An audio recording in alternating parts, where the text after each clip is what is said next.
Bonjour, bienvenue sur ma chaîne Créasam. Je suis vraiment très contente de vous retrouver aujourd'hui parce que ça faisait très longtemps que je n'avais pas fait de vidéo.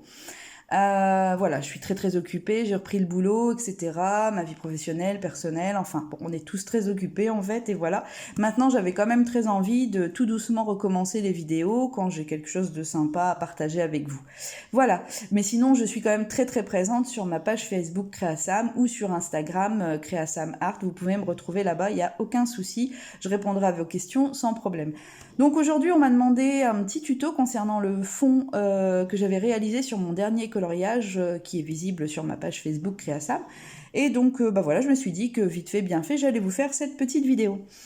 Donc voilà, si vous entendez du bruit, c'est mon chien qui ronfle, ce n'est pas moi ni personne d'autre, c'est mon chien qui est couché à côté et qui ronfle, voilà. Donc j'ai utilisé pour faire ce fond ce qu'on appelle les gelatos de Faber-Castell en fait. Ce sont des petits sticks qui se présentent comme ça.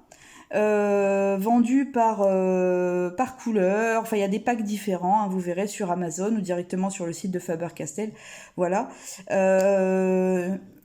C'est une espèce de craie grasse, hein, en fait j'ai l'impression que c'est entre la craie grasse et le pastel sec, en fait pastel gras, pastel sec, je sais pas trop, c'est très gras pour ma part je trouve. Voilà, donc ça s'applique, si vous ne connaissez pas, il existe plein de vidéos qui expliquent leur utilisation. Donc ça s'applique aussi bien à sec ou avec le doigt, ou on peut aussi l'aquareller. Donc c'est vraiment super parce qu'on peut faire plein de choses avec ça. Alors moi je viens de découvrir, hein, je suis pas du tout experte avec cette matière, mais je viens de la découvrir notamment sur différentes chaînes YouTube. Et j'ai eu envie d'essayer de faire un petit fond avec. Donc voilà, j'avais réalisé ce petit... Là, je vous l'ai fait sur un petit bout de papier. Donc j'avais réalisé ce fond comme ça, un petit peu flou. Et c'est très simple. Alors je vais vous montrer comment j'ai réalisé ça. J'ai utilisé des petits tampons comme ça. Alors j'ai trouvé ça à la foire fouille près de chez moi. Donc c'est des petits morceaux de bois avec un petit tampon de mousse au bout. Alors, il y en a de différentes tailles, il y en a aussi des plus gros. Donc voilà, mais je ne sais pas, après on pourrait utiliser peut-être des cotons-tiges, des choses comme ça, je pense que c'est faisable. Ou alors d'autres tampons mousse, mais enfin voilà. Moi voilà, c'est ce que j'ai, ce sont des petits tampons avec de la mousse ici au bout. Et c'est avec ça que j'ai fait le fond, j'ai voulu tester. Donc voilà, on va commencer. Donc je prends le petit stick, je prends de la matière avec mon petit tampon. Alors c'est assez long à faire, hein, je vous le dis tout de suite, surtout plus le tampon est petit et plus ça va être long à faire. Et donc je viens simplement effectuer des petits ronds comme ça, un petit peu aléatoirement. Je reprends, je ne voyais pas, je reprends de la matière en frottant, j'attends qu'il fasse un peu le zoom. Et donc je viens tamponner. Voilà, j'essaye de zoomer, voilà, il fait le point, ça y est. Voilà, donc on va reprendre de la matière. Et puis, on tamponne. Un petit peu partout. Alors, après, à vous de voir si vous laissez des espaces blancs entre les petits points, si vous faites ça de manière plus aérée ou très serrée. Voilà. Hop. Voilà un petit peu ce que ça donne. Donc ensuite... Je viens prendre, là j'avais pris 3 couleurs. J'ai pris un espèce de rose, un violet et un bleu. C'est ce que j'avais pris. Donc là je change de tampon parce que évidemment je change de couleur. Donc pareil, je viens récupérer la matière au bout de ma petite mousse. Et je viens tamponner un peu partout. Je crois qu'on entend bien mon chien ronfler, hein. Mais je peux pas l'en empêcher. Je suis désolée. Donc voilà. On peut laisser apparaître plus de rose. On peut revenir après retravailler le rose si on veut. Enfin bon, voilà, c'était juste...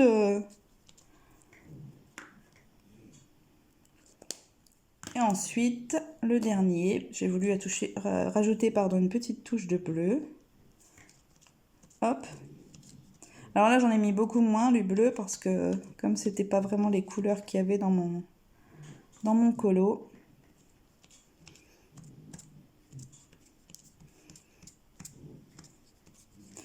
Voilà.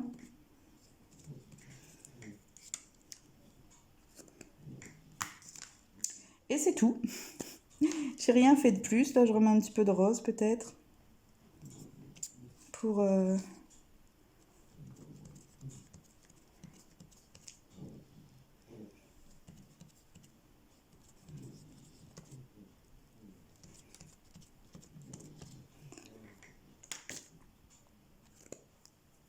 un peu de violet. Enfin voilà, on s'amuse, on essaye de... Mais alors après, on peut faire ça avec n'importe quelle couleur, évidemment. Alors, je sais pas, peut-être qu'on peut essayer de le faire aussi avec des craies grasses. Je pense que ça pourrait fonctionner, vous savez, avec des pastels gras. Mais voilà, je vous avoue que j'ai pas essayé. Bon, voilà. Donc tout simplement, donc j'ai fait ça sur tout le fond de mon colo. Hein, et puis, bon voilà, j'étais contente du résultat, c'était sympa. Alors, il y a vraiment plein de manières d'utiliser les gélatos. On peut les utiliser avec des cotons, avec des pinceaux, je vous ai dit tout à l'heure, avec de l'eau. Il y a vraiment des tas de manières de les utiliser, mais je ne peux pas encore vous faire de tuto là-dessus parce que je viens vraiment de les avoir. Donc, je ne sais pas encore bien m'en servir. Je vais apprendre à m'en servir avant et peut-être qu'il y aura d'autres vidéos. Et puis je vous dis, voilà, avec des petites mousses comme ça, et je pense qu'avec des cotons de tige, on doit pouvoir aussi le faire. Il existe aussi des mousses, alors je les ai pas là, parce que je les ai rangées. Il existe aussi sur Amazon des embouts mousse comme ça, où on met le doigt dedans, pour venir tamponner également. Ça coûte pas très cher sur Amazon, c'est une boîte avec plusieurs tampons, vraiment pas mal de tampons dedans. Voilà, on peut les utiliser aussi pour les pastels secs, enfin bon voilà. Je pense que voilà, il faut faire les tests et puis voir. Il y a des choses vraiment intéressantes à faire avec ces gélatos qui sont vraiment très bien pour faire vos fonds. C'est assez rapide et c'est vraiment très joli, je trouve. Voilà, bien pigmenté, c'est super. Bon bah voilà, la vidéo est terminée, je vous ai dit, c'est assez rapide. N'hésitez pas si vous avez des questions en commentaire, ou n'hésitez pas à m'interpeller sur Facebook parce que j'y suis vraiment beaucoup plus souvent. Et je pense vous faire une prochaine vidéo sur les crayons de couleur que je possède et mon avis dessus. Alors bien sûr, ça sera que mon avis personnel. Donc je pense vous faire une vidéo là-dessus prochainement, parce que là, je n'ai pas trop le matériel adéquat pour faire des vidéos correctes, donc c'est pour ça que je suis un petit peu embêtée. Mais dès que je me suis équipée, bon bah voilà, j'aurai l'occasion de faire quelque chose de faire plus de vidéos du moins, et diverses vidéos entre autres. Donc voilà. Donc n'hésitez pas si vous avez des questions, et je vous dis bah à très bientôt sur ma chaîne. N'hésitez pas à vous abonner, à mettre un petit like, à vous abonner à ma chaîne, à vous abonner à ma page Facebook Créasam, ou alors sur mon Instagram Créasam Art. Voilà, je vous dis à bientôt. Bye bye.